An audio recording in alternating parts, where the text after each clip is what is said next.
안녕하십니까. 송국근의 혼수에 보내드리는 대선판 들여다보기 대들보 11월 23일 화요일 오후에 인사드립니다.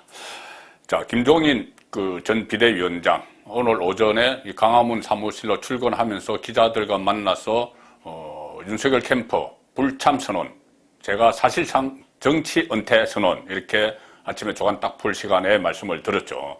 자, 어떤 이야기였느냐 하면은 지금 윤석열 선대위 참여 문제를 놓고 갈등을 벌이고 있는데 이런 이야기를 했습니다. 오전에 한 이야기입니다. 김종인. 선거를 한두 번 경험한 사람도 아니고 내가 확신이 서지 않는 이상 일은 안 한다. 늘 그래왔다.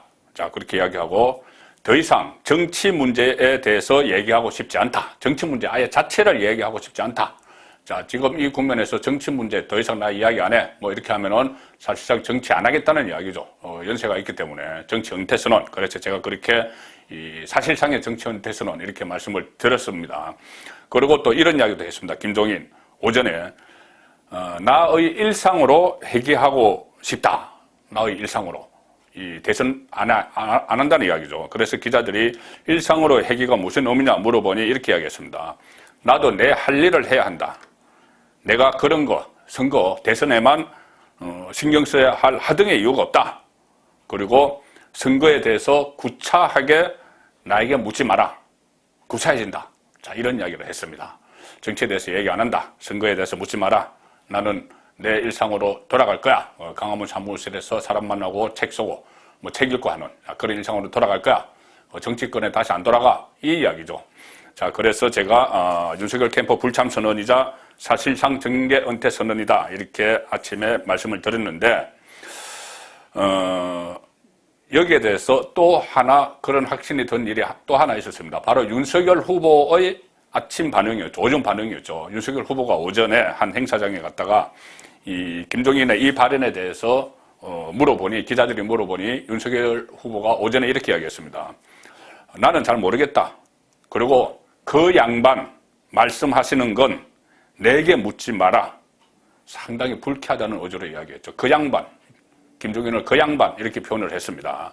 그리고 그렇다면 김종인을 만날 계획이 있느냐 이렇게 이야기했을 때 대답도 안 하고 그냥 가버렸죠. 자, 이래서 이 정도 되면은 파국이고 양쪽은 다 끝났고 또 김종인은 정치 얘기 이제 안 한다고 했으니 사실상 정치 은퇴를 하는 거고 캠프 불참. 자, 이렇게 다들 분석을 했습니다. 그리고 며칠 사이에 서로가 통화도 안 했다고 하니 이제 김종인 총괄선대위원장 카드는 물 건너갔다. 이렇게 됐는데, 자, 김종인의 전매 특허 벼랑끝 전술이 다시 나올지도 모른다. 벼랑끝 전술. 항상 나 안 해 하고 당무 보이콧하고 하다가 찾아와서 집으로 찾아오고 하면은 설거머니 어쩔 수 없는 듯이 다시 가서 본인이 원했던 것을 다 가져가는. 자, 박근혜 전 대통령 때 그랬고 문재인 대통령도 그랬습니다. 박근혜 후보 2012년 대선 때 그랬고 또 2016년 총선 때는 문재인 민주당 대표가 삼고초려하도록 만들었죠. 그리고 본인이 정권을 다 가져가는 자 그런 전례가 두 번이 있는데 그 나중에 전부 다 박근혜 전 대통령도 그렇고 문재인 대통령도 그렇고 다 틀어졌습니다. 나중에는 자 그런 전례가 있는데 이번에도 또 그렇게 할까 이렇게까지 아침에 젊은 기자들을 사실 뭐 한 손잡벌 되는 기자들이죠. 지금 현장 뛰는 기자들이 거기에서 이렇게 정치 문제에 대해서 이야기하고 싶지 않다. 일상으로 회귀하고 있다. 선거에 대해서 구차하게 묻지 마라. 이렇게 했는데 과연 다시 그전처럼 벼랑끝 전술을 이것이 벼랑끝 전술을 쓴 걸까? 자 그런 의문이 드는데 자 오후에 이런 일이 있었습니다. 오후에 일단 그러니까 그전처럼 윤석열이 찾아오면은 마지못해 가는 체 하면서 소기의 목적을 달성할까? 아니면은 김종인의 자리 사냥이 여기서 소급될까? 뭐 이런 의문이 오후에 막 있었는데 그 과정에서 김종인이 비토를 하고 있다는 장제원 의원은 윤석열 후보 비서실장 자리를 안 하겠다. 그 부담을 안 주겠다. 그럼 스스로 물러났습니다.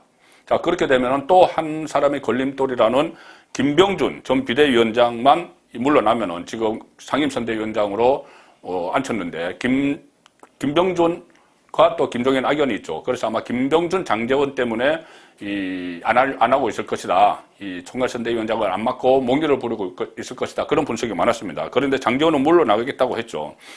그 다음에 오후에 김종인이 또 기자들을 만났는데, 자, 윤석열을 만날 수 있느냐? 김종인에게 오후에 다시 물었습니다. 그러니까 김종인이 오후에는 또 뭐라고 하냐면은, 뭐 만나는 거야. 뭐 찾아오면 만나는 거지.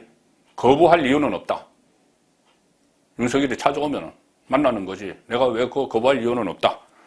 오전에는 내가 확신이 서지 않는 이상 일은 안 한다. 정치 문제에 대해서 얘기하고 싶지 않다. 내 일상으로 해결하고 있다.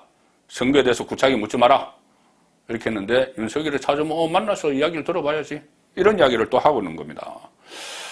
그래서 이렇게 또 슬그머니 여지를 남기는, 본인이 다시 윤석열 캠프에 갈 수 있는 여지를 남기는 그런 모습을 보였고, 결국은 이것은 윤석열에게 한번 나를 찾아오라는 이 메시지를 보낸 겁니다. 오후에 또 기자들이 만났습니다. 만나서 김종인에게 장제원이 이 윤석열 후보를 떠나겠다고 했는데, 자, 그래서 그런 장제원이 없는 인선안이 다시 윤석열 쪽에서 오면은 다르게 생각할 여지가 있느냐. 다시 정치 얘기도 하고, 뭐 선거에도 관여하고, 일상으로 뭐 복귀 안 하고, 회귀 안 하고, 다시 할 수 있느냐. 이렇게 물어봤을 때 이렇게 이야기했습니다. 김종인이. 새로운 인선안이 있을 수 있겠느냐. 이미 다 결정났는데, 윤석열이 다 결정을 해놨는데, 새롭게 변화하겠다를 가져올 수가 없겠지. 새로운 게 있으면은 다시 슬그머니 복귀할 수도 있다는 이야기죠.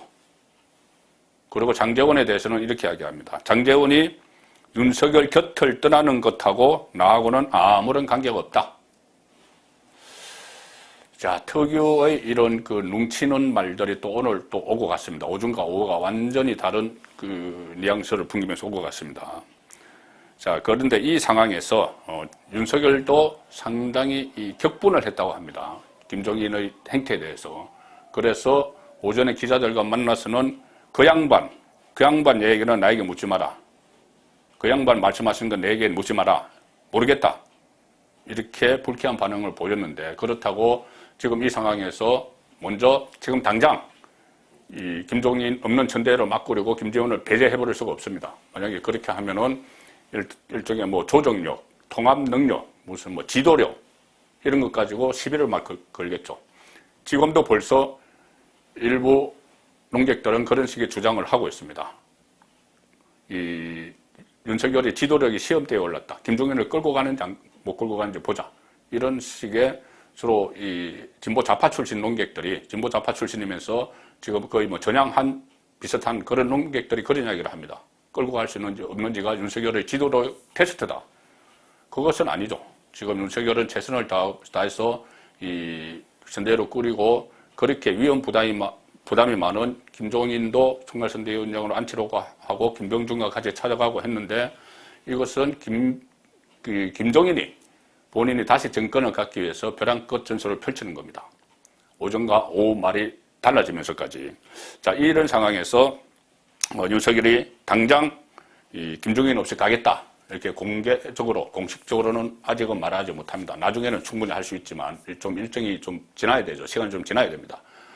그렇게 되니 오늘 윤석열 후보도 오늘 낮에 그 경선에서 같이 경쟁을 했던 상대들과 오찬을 했습니다. 이 오찬에도 여기 또 홍준표, 유승민 참석하지 않았고 원희룡도 다른 일정이 있다고 참석하지 않았습니다. 어쨌든 이 오찬 직후에 기자들을 만나서 이렇게 이야기합니다.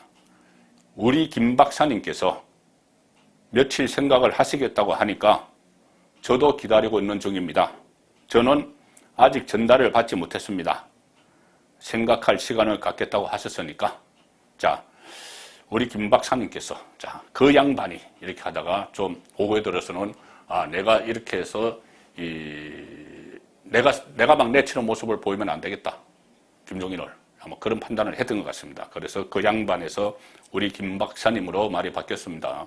그리고, 아직 뭐 전달을 받지 못했다. 내가 그 캠프에 참여 안 한다는 김종인의 전달을 받지 못했다는 이야기죠. 자, 그래서 기자가 다시 이렇게 묻습니다. 김종인이 없는 선대위 카드도 준비하고 있느냐? 여기에 대해서 윤석열 후보는 그런 가정을 하는 질문은 받지 않겠다. 이렇게 일단 피해갑니다. 자, 이런 상황. 다시 지금 김종인의 자리 사냥이 여기서 소급되는 것인지 아니면은 또 특유의 이 벼랑 끝 전술로 다시 자리 사냥을 하고 있는 것인지 조금 더 지켜봐야 되는 상황이 또 됐습니다. 제가 오전에는 이 김종인의 말에 그냥 액면 그대로 받아들여서 순진하게도 정치 은퇴 선언 이렇게까지 이야기하고 윤석열 캠프 불참 선언 했는데 그게 아닐 수도 또 있는 상황이 생기고 있습니다. 이 정청래 민주당 의원 있죠. 정청래 민주당 의원이 친문, 강성 친문인데 윤석열 그 김종인 전 위원장과는 악연이 있습니다. 김종인이 2016년 총선 때 민주당을 이끌었죠. 선거를 이끌었죠. 그리고 그때 본인이 셀프 비례대표 2번을 받아서 친문 그 핵심들과 부딪혔습니다. 그리고 이 선거가 끝나고 나서 셀프 김종인 당 대표 추대론 민주당 내에서 불거졌죠. 그래서 그것 때문에 또 친문과 부딪혔고 그때 정청래가 아주 강하게 김종인을 비난을 한 적이 있습니다. 그 정청래가 오늘 SNS에 글을 올려서 김종인에 대해서 험담을 막 늘어났는데 뭐 다른 부분 험담은 제가 뭐 소개해드릴 필요도 없을 것 같고 정청래 말이니까 이 부분은 저와 생각이 같습니다. 다른 부분은 저희 동의하지 않는 부분인데 이 부분은 같습니다. 저와 생각이. 어떻게 썼냐면은 정청래가